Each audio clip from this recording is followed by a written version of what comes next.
இன்றே டவுன்லோட் செய்து உங்கள் ஃபேவரட் ஷோக்களை என்ஜாய் பண்ணுங்க. அண்ணா தனாவ அந்த கதிர் மனச மாத்தி இந்த வீட்டை விட்டு கூட்டிட்டு போனான்னு தானே நம்ம எல்லாரும் நினைச்சிட்டு இருக்கோம். ஆனா அது உண்மை இல்ல. தானா இந்த வீட்டை விட்டு வெளியில போனதுக்கு இவ தான் காரணம்.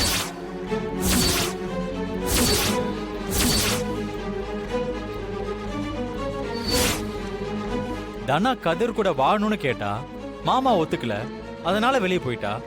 இதுக்கும் மாயாவுக்கும் என்ன சம்பந்தம்? உன்னை ரொம்ப நல்லா மாத்தி வச்சிருக்காடா இவ. என்ன சம்பந்தம் மட்டும் சொல்லுங்க. சம்பந்தம் இருக்குடா. அப்படி தனாவ கேட்க சொன்னதே இவதான்.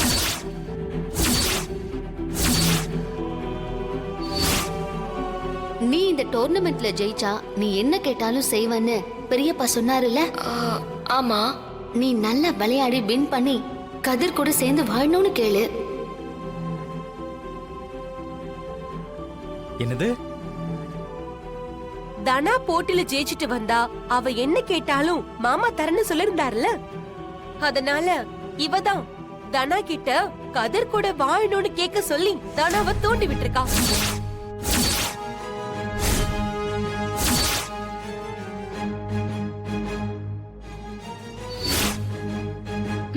எல்லாத்தையும் செஞ்சுட்டு அன்னைக்கு தானா வீட்டை விட்டு வெளியே போகும்போது இவளுக்கு எதுவும் தெரியாத மாதிரி கமுக்கமா நின்னுட்டு இருந்தா. டேய், மருமக மேல ஏதாவது பழி போட்டு பேசுறதே உனக்கு வேலையா போச்சா? இப்படி முட்டாள்தனமா அவளை எல்லாரும் நம்பிட்டு இருக்காதீங்க. அதான் அவ இஷ்டத்துக்கு இப்படி எல்லாரையும் ஆட்டி படைக்கிறா. இங்க பாருங்க, நான் சொல்றதுதான் உண்மை. அதுக்கு எல்லா ஆதாரமும் இருக்கு.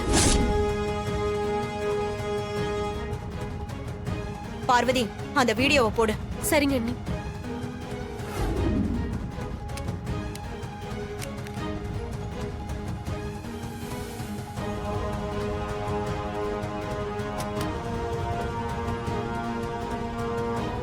ரொம்ப தேங்க்ஸ் மாயா.